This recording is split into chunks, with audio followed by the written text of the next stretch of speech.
साध संगत जी प्यार से कहना, धन निरंकार जी। आशा करती हूँ सतगुरु माता जी की कृपा से आप सभी अच्छे होंगे, सभी स्वस्थ होंगे। एक नई साखी के साथ फिर से हाजिर हूँ मैं आपके ही अपने चैनल पर। तो चलिए ज़्यादा समय ना गवाते हुए आज की साखी सुनते हैं। साध संगत जी, एक बार की बात है कि एक साधु महाराज श्री रामायण कथा सुना रहे थे। लोग आते और आनंद विभोर होकर जाते थे। साधु महाराज का रोज का नियम था कि रोज कथा शुरू करने से पहले कहते थे कि आइए हनुमंत जी विराजिए। ये कहकर साधु महाराज हनुमान जी का आवाहन करते थे और फिर 1 घंटा प्रवचन किया करते थे। एक वकील साहब हर रोज रामायण कथा सुनने आते थे। अब वकील साहब के भक्ति भाव पर एक दिन तर्कशीलता हावी हो गई। वकील साहब को लगा कि साधु महाराज रोज आइए हनुमंत जी विराजिए कहते हैं, तो क्या हनुमान जी सचमुच आते होंगे। इसीलिए वकील साहब ने महात्मा जी से पूछ ही डाला कि महाराज जी, आप रामायण कथा बहुत अच्छी सुनाते हैं, हमें बड़ा रस आता है, परंतु आप जो गद्दी प्रतिदिन हनुमान जी को देते हैं, क्या उस पर हनुमान जी सचमुच विराजते हैं। साध संगत जी, साधु महाराज ने वकील से कहा कि हाँ, ये मेरा व्यक्तिगत विश्वास है कि अगर राम कथा हो रही हो तो हनुमान जी अवश्य पधारते हैं। वकील ने कहा कि महाराज, ऐसी बात नहीं बनेगी, हनुमान जी यहाँ आते हैं, इसका कोई सबूत दीजिए। आपको साबित करके दिखाना चाहिए कि हनुमान जी आपकी कथा सुनने आते हैं। साधु महाराज ने वकील को बहुत समझाया कि भैया, आस्था को किसी सबूत की कसौटी पर नहीं कसना चाहिए। ये तो भगत और भगवान के बीच का प्रेम रस है, व्यक्तिगत श्रद्धा का विषय है। अगर आप कहो तो मैं प्रवचन करना बंद कर देता हूँ या आप कथा में आना छोड़ दीजिए। लेकिन वकील नहीं माना, कहता ही रहा कि आप कई दिनों से दावा करते आ रहे हैं, आप ये बात और स्थानों पर भी कहते होंगे, इसीलिए महाराज आपको तो साबित करना ही होगा कि हनुमान जी रामायण कथा सुनने आते हैं। साध संगत जी, इस तरह दोनों के बीच वाद विवाद होता रहा। मौखिक संघर्ष बढ़ता चला गया। हार कर साधु महाराज ने कहा कि हनुमान जी हैं या नहीं, उसका सबूत मैं कल दिलाऊंगा। कल कथा शुरू हो तब प्रयोग करूंगा। जिस गद्दी पर मैं हनुमान जी को विराजित होने को कहता हूँ, आप उस गद्दी को आज अपने घर ले जाना। कल अपने साथ उस गद्दी को लेकर आना, फिर मैं गद्दी यहाँ रखूंगा।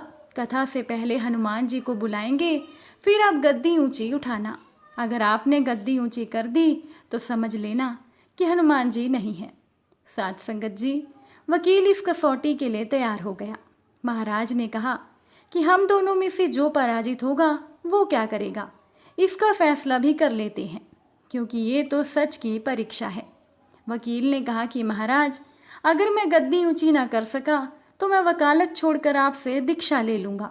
अगर आप पराजित हो गए तो आप क्या करोगे।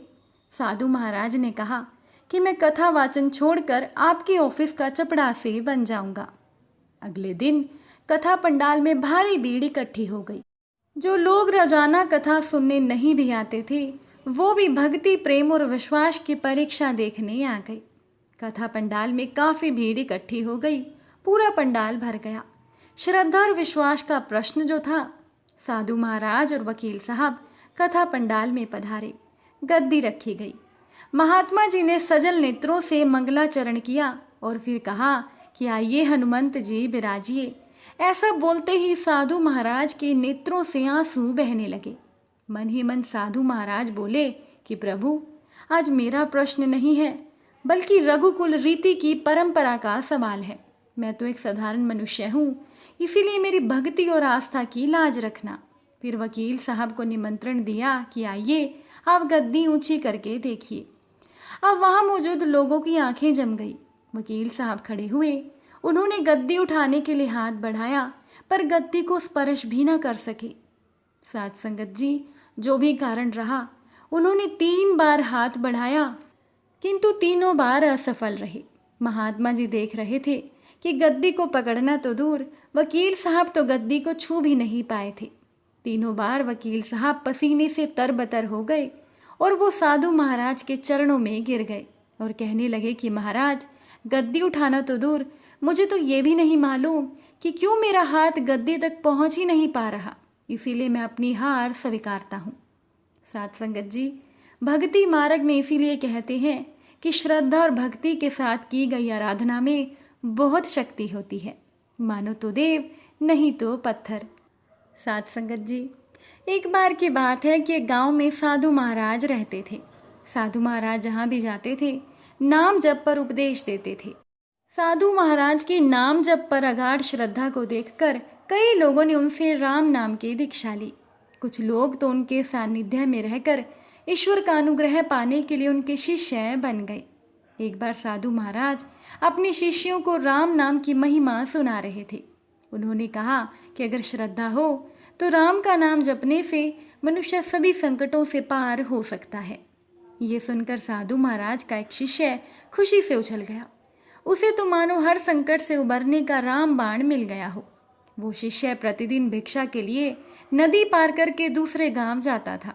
इसके लिए उसे नाविक को 4 आने देने पड़ते थे। अब एक दिन की बात है कि साधु महाराज का वो शिष्य भिक्षा के लिए जा रहा था, लेकिन बारिश बहुत हुई थी जिससे नदी में बाढ़ आ गई और नाविक ने उस शिष्य को ले जाने से मना कर दिया। तब शिष्य को गुरु का उपदेश याद आया कि राम नाम जपने से मनुष्य संकट से पार हो जाता है। शिष्य ने सोचा कि अगर संकट से पार हुआ जा सकता है तो भला नदी पार करना कौन सी बड़ी बात है। लेकिन फिर भी शिष्य को संदेह हुआ कि अगर डूब गया तो क्या होगा, इसीलिए पहले गुरुजी से पूछ लेना चाहिए। शिष्य गुरुजी के पास गया और बोला कि गुरुजी, आज तो नदी में बाढ़ आई है और नाविक ने नदी पार कराने से मना कर दिया है, अब मैं क्या करूं? गुरुजी ने कहा कि कोई बात नहीं, आज हम पानी पीकर गुजारा कर लेंगे। लेकिन उस शिष्य को जल पीकर निर्वाह करना मंजूर नहीं था।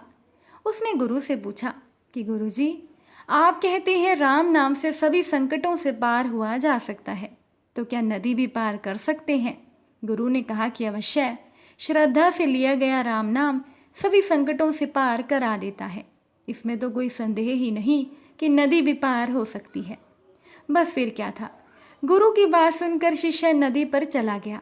शिष्य को पक्का विश्वास तो नहीं था कि वो पार हो जाएगा, लेकिन फिर भी राम नाम की परीक्षा लेने के लिए वो नदी में उतर गया।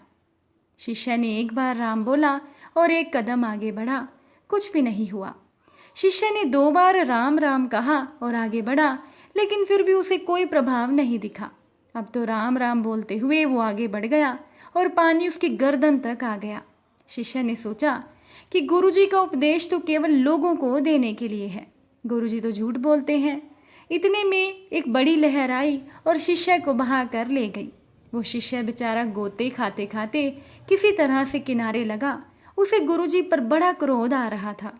उसने सारी बात गुरुजी को जाकर बताई और गुरुजी को अपशब्द कहने लगा। गुरु को कहने लगा कि कोई मरे या जिए आपको कोई फर्क नहीं पड़ता। आज आपके उपदेश की वजह से मैं मरते मरते बचा हूँ। गुरुजी बिल्कुल शांत रहे। वो शिष्य की बात पर कुछ भी नहीं बोले। गुरुजी शांत बैठे मुस्कुरा रहे थे। ये देखकर शिष्य गुस्से से लाल हो गया और कहने लगा कि मैं आपकी असलियत सभी को बताऊंगा। ये कहते हुए शिष्य फिर से नदी की ओर चल दिया। अब उसके पीछे पीछे गुरुजी भी चल दिए। जब नदी किनारे वो पहुंचे तो नदी उफान पर थी। शिष्य नदी के किनारे पर बैठकर नदी के शांत होने का इंतजार करने लगा और गुरुजी किनारे पर बिना रुके नदी में उतर गए।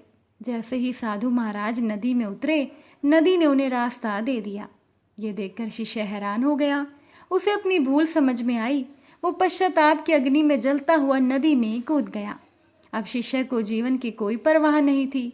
उसे तो अपनी सुध ही नहीं थी। वो दौड़ता हुआ नदी पार कर गया और गुरु के चरणों में गिरकर माफी मांगने लगा।